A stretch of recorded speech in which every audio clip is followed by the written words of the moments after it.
break. Bulldog 7, this is Blue 1, troops in contact. Coordinates to follow. In 1968, Israeli paratroopers conducted a raid on Beirut airport in Lebanon as part of a larger campaign to incapacitate Palestinian militias. French President Charles de Gaulle, angered by Israel's actions and hoping to maintain healthy relations with a former French colony, issued a full arms embargo on Israel in 1969. This embargo ensures that any military procurement agreements between Israel and France could not be fulfilled. 5 Sa'ar-class missile boats had been ordered from France and paid for by the Israeli Navy. These boats, now officially the property of Israel, were being withheld as part of the embargo. With ongoing conflicts with its neighbours, the Israeli Navy was very keen to take delivery of these valuable naval assets to conduct patrols in the Mediterranean. On the 24th of December 1969, members of the Israeli Navy would carry out an outrageous operation of deceit to extract the missile boats from the French port of Cherbourg on the English Channel. During the first months of the embargo, several high-ranking French officials assured the Israeli Ministry of Defense that the embargo was a temporary measure. With de Gaulle's retirement and the appointment of Georges Pompidou as his replacement, hope for the embargo's lifting was renewed. However, as time passed, the embargo would continue to remain in place, with no meaningful political deliberation for its removal. Losing hope in a diplomatic solution, Israeli naval officers now began to discuss ways around the embargo, including selling the boats to another state for them to be repurchased from them. Although plausible, Israel sought not to damage Franco-Israeli relations any further. Nonetheless, France had violated its binding contracts in keeping these boats in Cherbourg. With Israel bogged down in the so-called War of Attrition, the potential for a more conventional conflict grew, increasing Israel's need for the boats. In Cherbourg, the boats were left unmonitored and unguarded. With this knowledge, retired Rear Admiral Limon, head of Israel's defense mission in Paris, began to devise a commando operation to steal their own boats and sail them away using crews flown from Israel. However, the illegal nature of this operation forced then Prime Minister Golda Meir to withhold consent, affirming that no illegal activity was to take place. Limon, unfazed, forged onwards, famously saying, "The distinction between legal and illegal may be no wider than a lawyer's comma. In the right circumstances, it may be wide enough to drive a missile boat squadron through." Interestingly, Limon was approached by a journalist who passed on a secret message from Alexandre Sanguinetti, chairman of the National Defense Committee of the French Assembly, asking, "Why don't the Israelis just get their boats and go?" This inspires Limon to push onwards, knowing that divisions exist within the French government and that they can be exploited. In Cherbourg, 3 of the 5 boats were now completed and in the water, with the remaining 2 due soon. Any operation would have to take place after the final boat had been put to sea. This abundance of time allowed Limon to focus his concerns more on the getaway than the plan to grab the boats itself.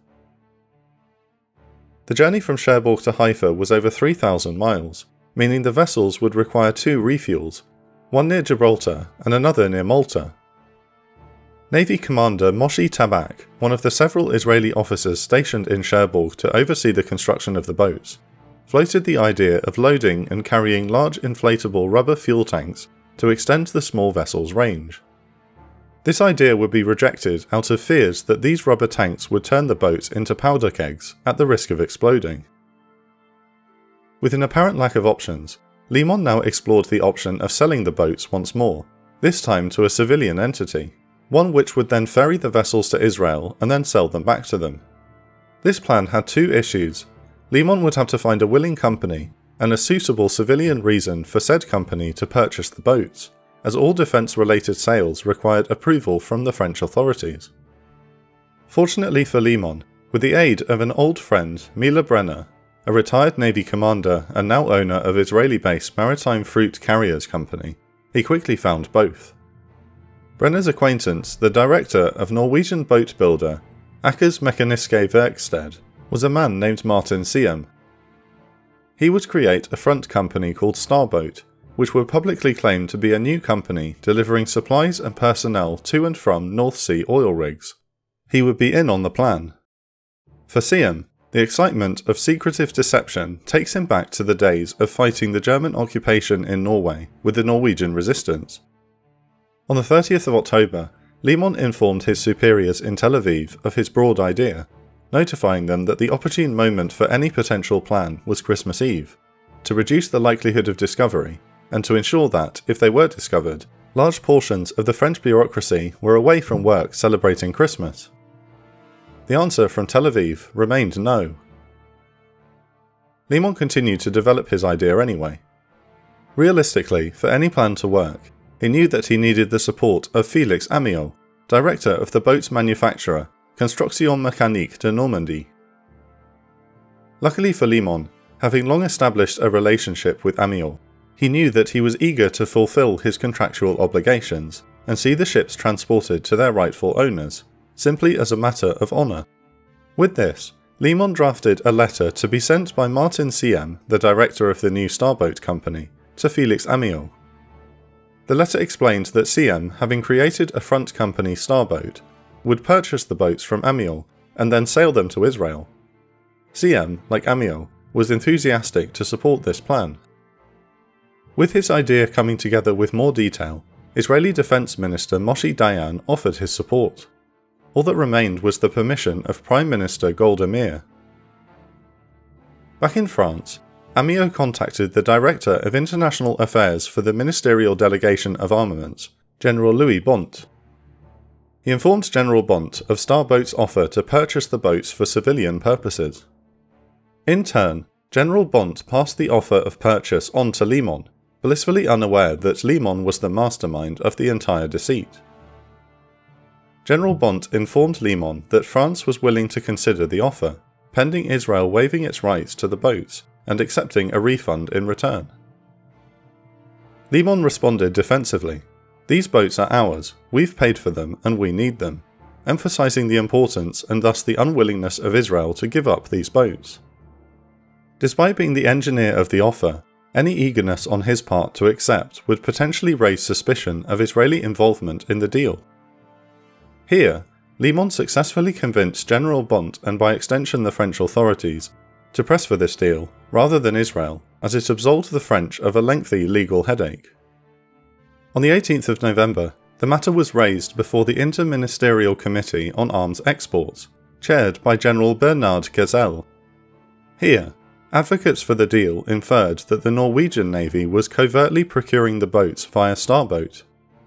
As France and Norway were NATO allies, this was accepted, and the deal passed with ease, even with one late addition, a non-re-exportation clause. Despite this deal appearing questionable to many, none bothered to investigate Starboat or question why warships would be required for the prescribed tasks. Yet, to little surprise, many French officials simply turned an eye, winked, or saw it as an opportunity to spite Defense Minister Michel Debré for his advocacy of the largely disliked embargo. This is perfectly exemplified during a meeting between Amiot's lawyers and Jacques Marty, head of the customs division responsible for boat exports. Marty approved the deal, once Amiot's lawyers willingly revealed its true nature. During the meeting, Marty asked, "Norway, eh? These boats are heading for Israel, aren't they?" "Yes," Amiot's lawyers replied. "In that case, I'll sign," continued Marty. Marty passed the deal as, like many of his countrymen, he disapproved of the arms embargo placed on Israel. Back in Israel, with the aid of Zim Integrated Shipping Services Limited, a publicly held Israeli cargo shipping company, 2 merchant ships were readied to allow for the simultaneous refueling of 5 boats at 2 locations during their journey, Malta and Gibraltar. Meanwhile, members of the Israeli Navy were flown to France where they were to be embedded amongst Israeli families or stationed below decks on the boats themselves, ready for the operation to come. One such group of Israelis landed in Paris and were stopped by a customs officer who questioned their backgrounds. "What kind of group are you?" the officer asked. "Students," a sailor replied. In a quick rebuttal, the officer asked in Hebrew, "Come off it, are you military?" Another sailor replied, "No, why do you ask?" "Because the passports are numbered consecutively, you've all got fresh haircuts, and you're all wearing the same kind of jackets. a mistake Mossad would not have made were it involved. At first, the group thought they had been compromised, only for the customs officer to say, "Take it easy, you've done nothing illegal." And with that, the sailors were allowed to go. By the 16th of December, all 5 boats were afloat, fully laden with fuel. With this came the risk of alerting French authorities, as the waterline was perceptibly high on the hulls due to the additional fuel. Remedying this, the boats were taken for supposed sea testing every day to justify the need for extra fuel. Several days passed and another problem manifested. Noise complaints flooded the local constabulary because of the dockside generators. If one generator were to cause disruption, then the roar of 5 boats simultaneously sailing on Christmas Eve certainly would. On the 22nd of December, Limon, CM and Amiot signed a series of agreements which would complete the deceit of the French government. The first agreement formally cancelled the original contract with which Israel had initially purchased the boats. The second agreement formally confirmed the sale of the boats from the boat manufacturer, Amiot, to CM's Starboat at the very same price. Similar agreements outlined that due to time restrictions, Norwegian crews could not be trained in time, so their Israeli counterparts would deliver the boats to Norway. A further agreement stipulated that Starboat would refund the costs of the boats to Israel directly, removing Amiot from the equation and providing him with the protection from potential prosecution for illegally transferring money abroad if the fictitious nature of the deal were uncovered. Martin CM, under the direction of Limon, now signed a contract with a longtime friend, Mordechai Friedman, the head of Netivai Neft, an Israeli oil exploration company secretly under instruction by the Israeli government. This contract stipulated that Starboat would immediately lease the boats to Netivai Neft for 3 years, with the option to purchase the boats outright within the first 3 months. And so, these publicly disclosed contracts stated that the boats would be sold to a Norwegian firm named Starboat, where they would then be leased onto a civilian oil exploration company, with the option for that company to purchase the boats outright. It was this version of events that had been approved by the French government. However, Limon now created a new round of contracts which were to remain private and undisclosed publicly, but supersede the publicly disclosed contracts the French government had approved of. Firstly, Limon freed CM's Starboat of all contractual obligations to buy the boats. He then nullified the agreement with Amiot to cancel the order. The nullification of the agreements allowed Israel to retain ownership of the boats. Also covertly, CM notified Netivai Neft that the boats were now property of Israel, not Starboat, and therefore the contract to lease them from Starboat was now void. And so, the result was that the publicly disclosed contracts as approved by the French government showed that the boats would soon leave Cherbourg, having been sold to Starboat, for leasing on to Netivai Neft. Privately, however, Limon had then cancelled all of these contracts, keeping the boat's ownership with Israel, allowing them to sail out of Cherbourg on Christmas Eve and, unbeknownst to France, sail to Israel, not Norway. With approval for the deception now granted by Israeli Prime Minister Golda Meir, the operation was a go. On the 24th of December, as they prepared to launch, an early evening weather forecast revealed a force 9 gale, destined to scupper passage through the channel. Throughout the night, Israeli officers listened attentively to weather reports, hoping for a window. At 2 a.m. they found one, and in the early morning darkness, the boat sailed out of Cherbourg harbour into dangerous seas, moving down the English Channel into the Bay of Biscay. Here, conditions worsened. The boat continued southwest, around Cape St. Vincent on the southwest tip of Portugal, where they reached their first refuelling stop. At around the same time, French news agencies had become aware that the boats had left Cherbourg.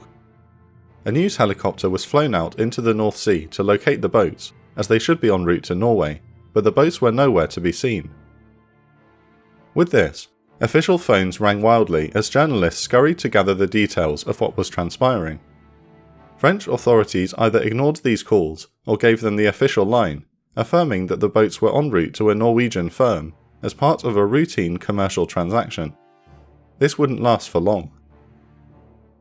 Whilst the boats were still refuelling off the Portuguese coast, the Norwegian ambassador to Paris issued a statement that Starboat was an improperly registered company and did not appear on the standard registries of Norwegian firms. An hour later, the Norwegian government confirmed that the boats themselves had not been registered in Norway. In the late afternoon on the 27th of December, as the force began to transit the Strait of Gibraltar, they received a signal light from a British monitoring installation atop the Rock of Gibraltar, flashing a routine query, "What ship?" The Israelis did not reply. A Royal Navy helicopter circled overhead, before briefly moving onward, likely identifying the force of Israeli boats and relaying this back. After 15 minutes, another signal arrived, this time reading in French, "Bon voyage," a tip of the cap from a British commander who had figured out what was going on. The Israeli commander would later write, "When the British admiral was informed that 5 boats were passing without offering identification, he must have known it was us. It took him 15 minutes to get his staff together to raise a toast to us for screwing the French." Shortly after, the BBC reported that a Greek vessel transiting the Straits had reported the 5 unidentified vessels. In France, Defense Minister Michel Debré, furious at the Israelis' deceit and the presentation of the French government as a laughingstock, sought to intercept and sink the boats by air and sea. This, however, was rejected by the French Prime Minister. After many further arduous hours in the small vessels sailing through the Mediterranean, east of Crete, they were joined by a formation of Israeli Phantoms. They were now on the home stretch. At great speed and low altitude, the aircraft flew over the boats, wings wagging in greeting. Finally, after several days sailing in the small vessels, the boats of Cherbourg arrived into the Israeli port of Kishon to great cheers and press coverage. The French reaction was minimal, great enough to appease the Arab world who these boats could now be used against, but small enough to save face internationally. The French population would not share the outrage of their government. Some 3/4 would support the Israeli getaway, not only because of their support for Israel, but also because it showed the French government to be criminally inept. Regardless, the operation itself proved to the world that Israel, in pursuit of national defense, was willing to do what it must, regardless of whether its methods were dubious or not. The boats themselves would prove to revolutionize naval warfare, playing a crucial role in the Yom Kippur War, specifically at the Battle of Latakia, where they would wreak havoc on the Syrian navy.